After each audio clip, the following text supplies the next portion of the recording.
What's up mga ka-Berks?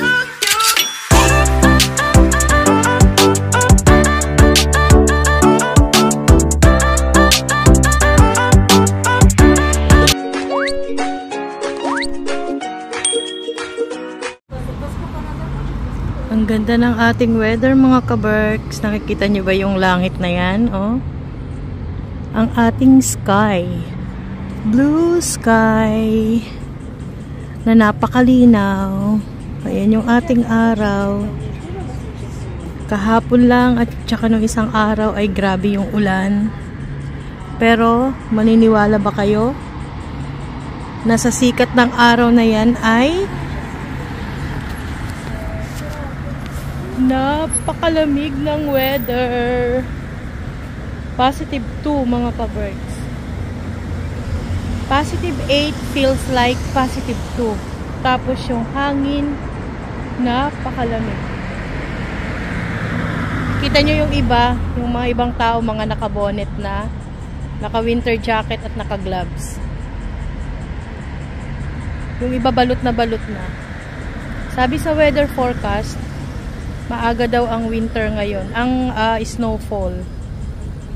Hindi ko lang alam kung nag-iba-iba naman yung ano ng weather forecast. Di ko lang alam kung may snowfall na nga ng ano ng maaga sa October. So galing na ako sa aking duty ng S-Market. Pauwi na ako mga ka-Berks. See you sa bahay. Yung mga puno naninilaw. Dilaw na yung mga dahon. Yung ito, mga pines kasi yan. Pine trees kasi yan. Yan. Yung iba dyan, pine trees. Lalo na yung part na yun. Pero yung likod niyan, yung mga dahon na yan ay, yung iba dyan yung mga maple trees. Pagdating ng autumn, ang ganda ng part na yan dyan mga ka-Berks. Yung mga dahon na yan. So, ayan yung bus sa sasakyan ko. Papunta sa bahay.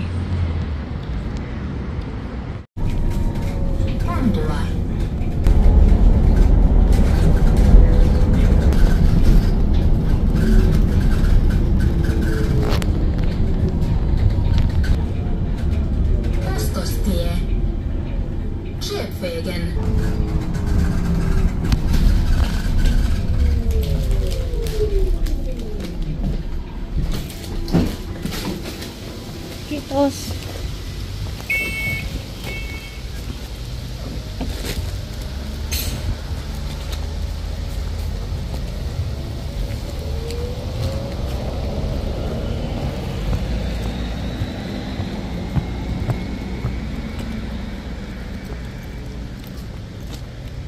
Kapitbahay namin tong bata na to.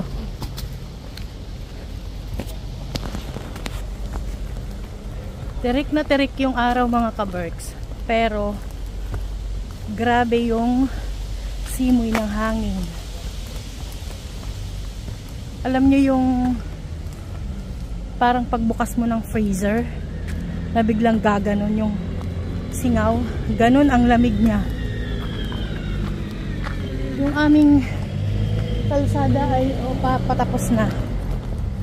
Inaano na nila, sinisiksik.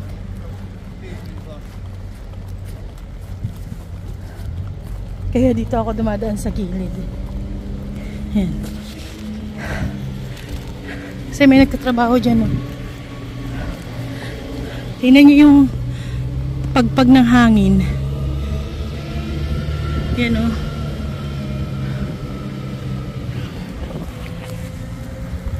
Kung sa Pilipinas, ikukumpara mo siya yung pagaspas ng hangin. Parang signal number 1.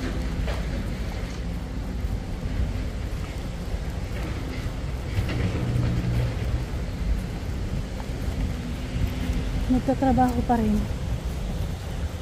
By November siguro, totally tapos na to. Ang lamig. Mahapdi sa pisngi. Hindi naglilinis sa amin.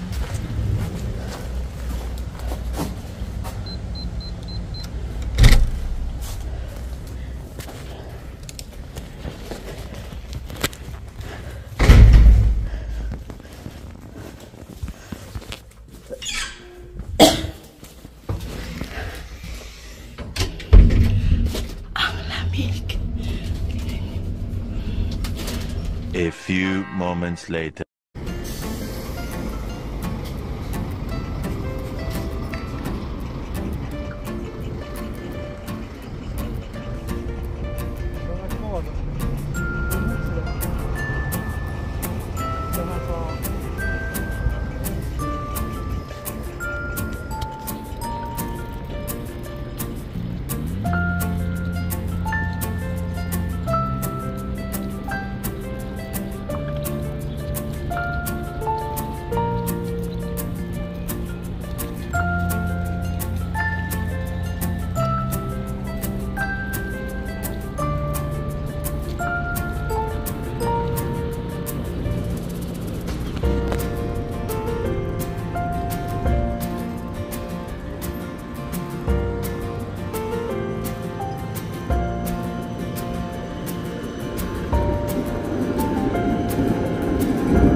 Hi mga ka-birds.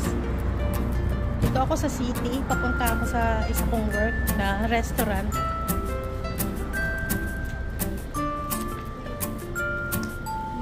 Nalulungkot ako dito sa isa kong work na to mga ka-birds. Kwento ko sa inyo mamaya. Pagpasok ko sa loob. Galing na ako sa isa kong work sa bangko.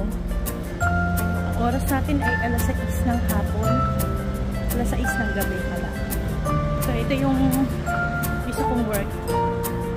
Yung restaurant. Ayan. May mga nagrarally mga ka-birds. Tignan niya.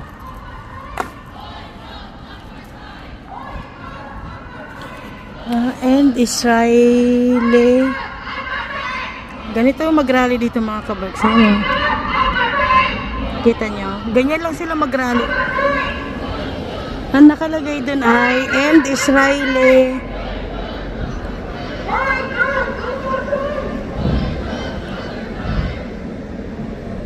Israeli. Ganyan lang sila mag-rally mga ka-birds. Walang gulo.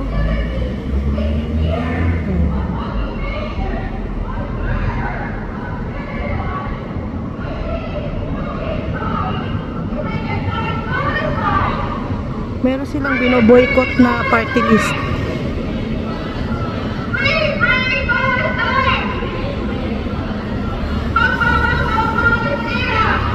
Pinaglalaban nila yung Palestine.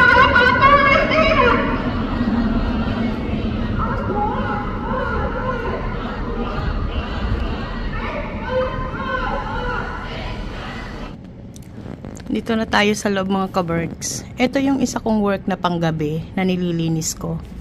Maliit lang siya actually. Ayan. Siguro mga nasa 444. Mga nasa kulang-kulang 50 katao ang capacity nito. Ang anong tawag nito? Ang kakasya. Kasi meron pa dito yan na yan. Tsaka itong inuupuan ko dito. Ayan. So, galing na ako sa aking isang trabaho, yung sa bangko. Pagkagaling ko dun sa trabaho ko na yun, mga ka-birds, nagpapahinga lang ako konti. And then, nagmimerienda ako yan. May dala akong cookies. Or kahit na ano, biskuit. Pahinga lang ako bago ko to trabahuin.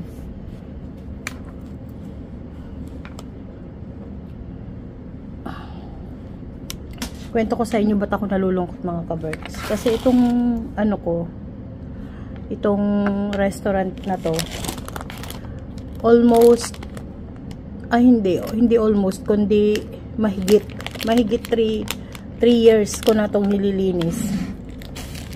Ngayon, nag-message yung boss ko, yung boss namin, yung supervisor na, ay, yung area manager namin. Minessage ako na hanggang katapusan na lang ng September ito lilinisin. So, nililinis ko to twice a week. Kasi, in between nang wala akong linis, ang naglilinis dito ay yung mga staff. Sila mismo. Kasi hindi man to gaanong madumi. Ngayon yung area manager namin, nag-message sa akin. Last ng cleaning ko dito ay September 30. Ang hinayang ako dito. Dalawa lang ang dahilan yan. Kasi maglalast contract siya sa amin sa kumpanya namin. Either natalo sa bidding yung aming company or maglo-close tong restaurant. Baka lilipat ng ibang area. Kasi dati yung isang restaurant na nililinisan ko doon sa may bangko. Ito din yun. Kumbaga ito ay ang tawag nito, branch. Nag-close yun. Lumipat ng ibang area. Lumipat ng ibang lugar ng pwesto. Tapos iba na yung naka-occupy doon. Ibang restaurant. Ibang pangalan na ng restaurant. Which is hindi yung kumpanya namin ang naglilinis. Hinayang ako dito mga kabert. Kasi alam nyo, ang bait ng mga staff dito. Pag holiday, kapag ka-holiday tapos early closing sila or ang close talaga nila dito is 2:30 ng hapon hanggang alas 3. So kapag maluwag yung oras ko, papasok ako dun sa kabila, and then habang may tao pa doon, hindi naman ako pwedeng mag-vacuum ng mga floor habang may tao pa doon. Gagawin ko, pupunta muna ako dito para ito ang linisin ko, para hindi sayang yung oras ko dun sa paghahantay na ma-empty yung building. Wala may gagawin dito ng yung isang yung manager dito, or di kaya yung isang head hindi ko alam kung head chef nila dito. Binibigyan niya ako ng pagkain. Nung nakaraan, binigyan niya ako yung mga donuts na hindi nila naibenta. Pinadala sa akin, ang dami mga kaberks. Malalaking donuts, gaganyan, no? Siguro mga nasa 20 pieces. Tapos, binigay ko din. Tapos, one time naman, yung nila dito, yung blueberry cheesecake. Kasi, mga kaberks, kapag hindi nila, ang style dito sa Finland, hindi sila dito nagpapainit ng pagkain sa mga restaurants. Pag hindi nila naubos yun na ibenta, tinatapon nila yun. Ganon din kila Rengreng. Alam nyo sa Rengreng, nangihinayang siya sa mga pagkain dun sa restaurant nila. Kasi kahit mainit pa yun, sabi niya, ang nakakapang nakakapang lumo dun para kay Rengreng. Siya pa yung inatasang magtapon, which is ayaw niya talagang itapon. Hanggang sa panghihinayang ni Rengreng, minsan nagsasabi na lang siya sa teacher nila na kung pwede siyang kumuha para may uwi, para mabawasan lang ba yung itatapon, which is pumapayag naman. Kaya simula noon inaalok si Rengreng. Ngayon naman si Rengreng na yung nangangayaw, kasi minsan kapag sinabing ito itatapon na to, ganyan, pwede nyo nang kuhanin yan, ganun. Minsan si Rengreng, sa sobrang dami, sabi niya, sobrang dami.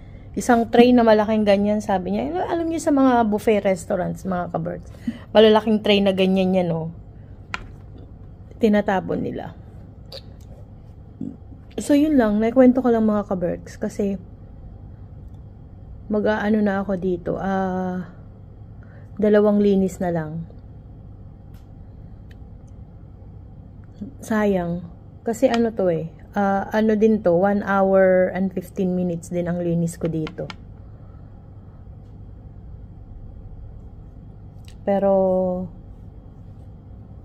ewan ko lang kung may ipapalit dito na trabaho yung boss ko, kung kung may iba ang areang paglalagyan na ibibigay sa akin, kumbaga.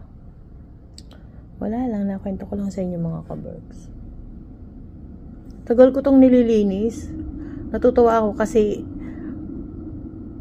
yung mga staff dito mababait. Pati yung manager. Nakwento ko lang mga kaberks. Maya-maya mag-i-start na ako maglinis. Minsan kasi mga ganitong oras. May isa pa tong restaurant na to. Dalawa to. Ito at saka meron sila sa taas. Minsan may mga chef pang pumapasok dito. Yung mga ano nila, yung mga tawag nito, yung mga maduduming ginamit. Dito nila hinuhugasan sa baba. Yun lang mga kaberks. See you later or di kaya bukas.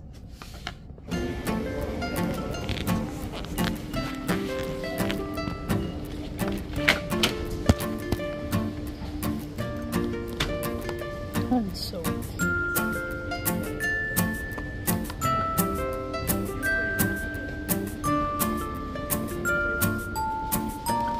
mga candy para sa ano to, Halloween.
Mababango na ano. Mababango to mga kaberks.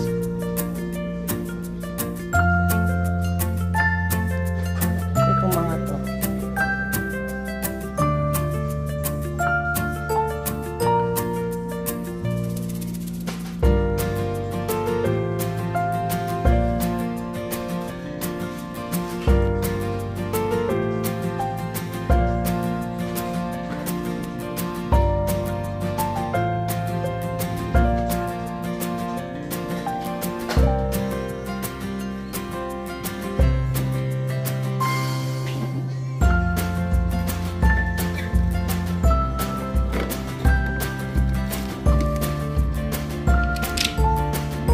Pala yung shampoo na hinahanap, yung malaking Head and Shoulder.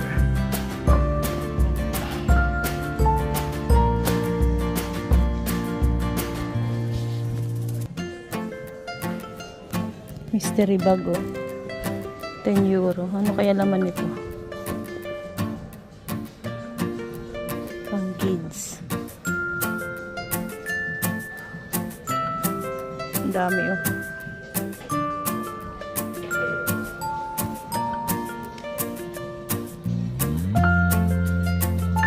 Victoria's Secret.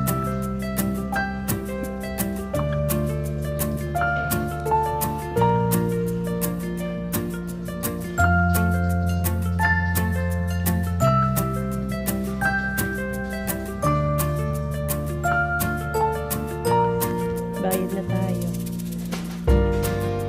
Ano naman binili ko? Shampoo at saka conditioner.